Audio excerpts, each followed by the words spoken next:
কাল সারা রাত বৃষ্টি হওয়ার পর আজকের সকালটা দেখো অপূর্ব সুন্দর লাগছে। প্রকৃতি যেন তার নিজের রঙে ফিরে এসেছে। ইমা, কিন্তু এ কি, আমার মুখের চেহারাটা এরকম কেন? কারণ আজকে না অনেকটা দেরি হয়ে গেছে, যাব কি যাব না ভেবে ভেবে তো লাস্টে অবশেষে বেরিয়ে পড়লাম আর কি। বৃষ্টি হয়েছে, রাস্তায় কাদা, যার কারণে আমার মুখের অবস্থা কিন্তু এই রকম। যাই হোক, তো প্রকৃতির দৃশ্য দেখতে দেখতে আমি আমার গন্তব্যের দিকে এগিয়ে চলেছি। তো সামনেই দেখো কৃষ্ণচূড়া গাছ, ফুল ফুটেছে অনেক, আর দেখতেও বেশ ভালো লাগছে আর কি। আর এদিকে রাস্তায় দেখো প্যাচপ্যাচানি কাদা, এই জন্য আমার বেরোতে একদম ইচ্ছে করে না। তো সামনে একটা কল ছিল, একটা কাকু জল নিচ্ছিল, ভাগ্যিস আমাকে মুখ করে তাড়ায়নি।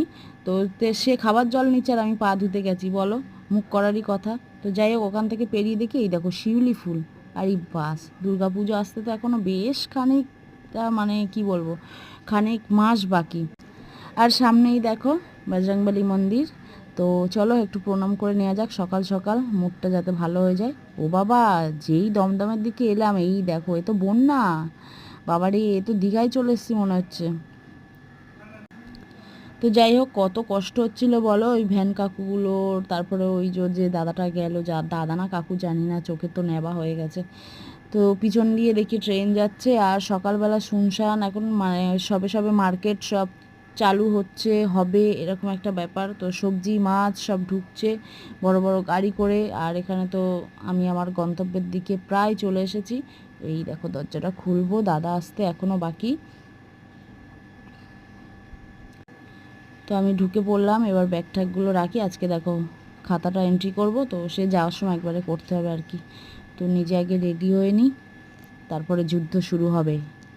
তো আসতেই যা কষ্ট জানো তো, কিন্তু এখানে যখন আমি জিমটা করি, আমার এক্সারসাইজ হয়, আমার ভীষণ ভালো লাগে আর কি। মানে মনে হয় যে সকালটা ঠিকঠাকভাবে শুরু হচ্ছে আর কি।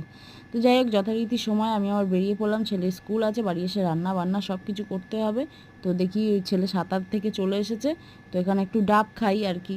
যেদিন যেদিন ও সাঁতার থাকে, তো বেরিয়ে ডাব খেলাম সবাই মিলে। তারপরে কিন্তু বাড়ি চলে আসলাম। আর ঘড়িতে দেখো এখন বাজে 10টা 25, কিন্তু আমার ঘড়ি একটু ঘোরা হয়ে গেছে, আগে আগে দৌড়াচ্ছে। যাই হোক, এখনও প্রচুর কাজ বাকি, রেস্ট নেই। দেখা হচ্ছে পরের ভিডিওতে, টাটা।